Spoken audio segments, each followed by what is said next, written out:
Cottage Fire. Near the end of Thomas's branch line, there was a lonely little cottage. It is home to a nice old lady called Mrs Kyndley.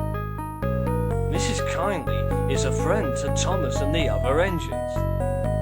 Wherever engines passed the cottage, they gave a cheerful whistle whenever they see Mrs Kyndley.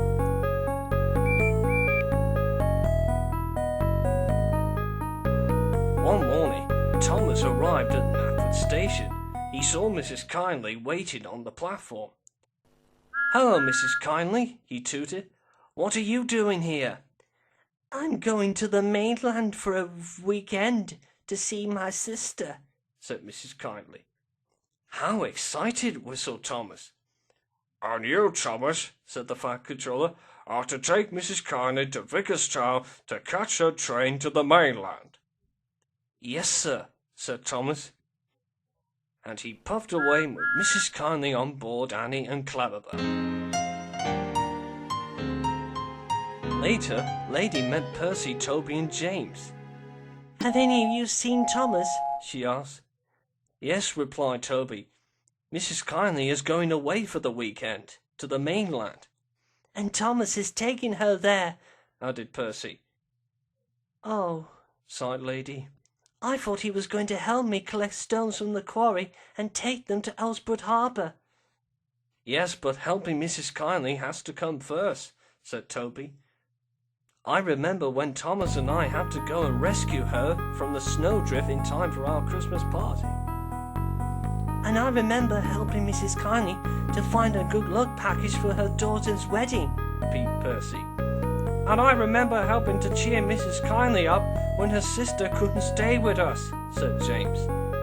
"So I took her to the fairground and she was very happy there." "Sounds like that you all been too kind to Mrs Kyndley," agreed Lady. "But I wish I could help her too."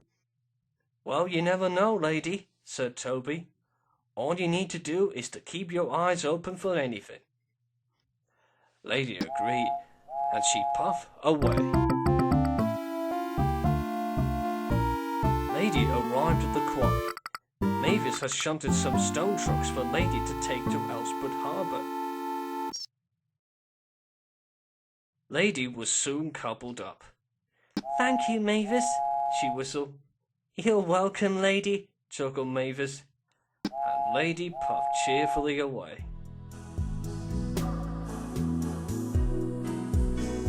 Lady had a good run. The trucks behaved well, and she was making good time.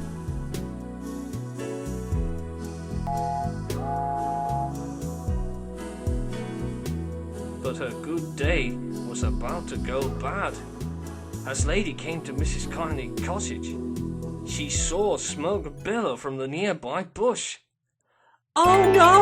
cried Lady. "There's a fire next to the Mrs Kyndley's cottage." "We had to go on to the next signal box and phone for help," said her driver.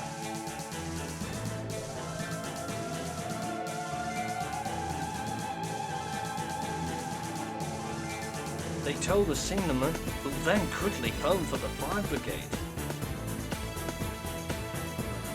Lady left her trucks in the siding and raced back to the cottage.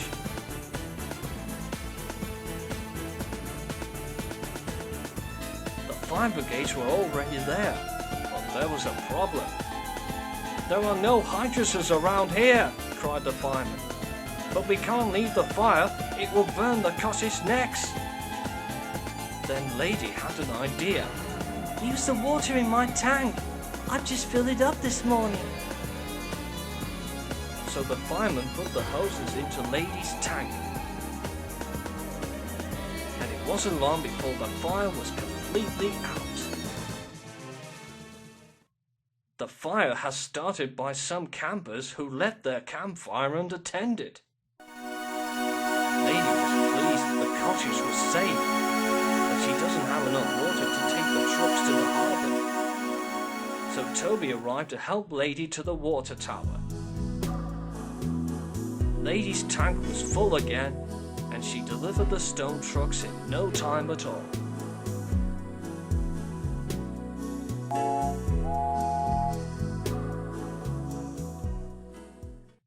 That evening, the Fat Controller came to see Lady at the shed, but Lady spoke first.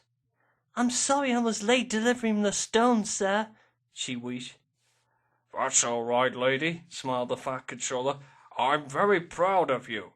Without your quick thinking, the fire would have burned Mrs. Kyndley's cottage down.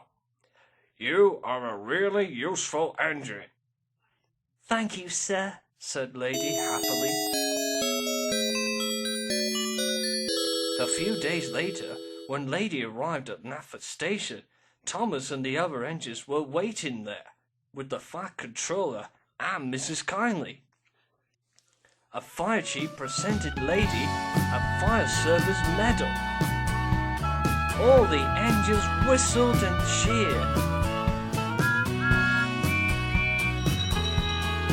Thank you very much for saving my cottage, Lady, smiled Mrs. Kyndley. Oh, it was nothing, Mrs. Kyndley, said Lady. And you were right, Toby, about keeping your eyes open for anything, especially fire. Toby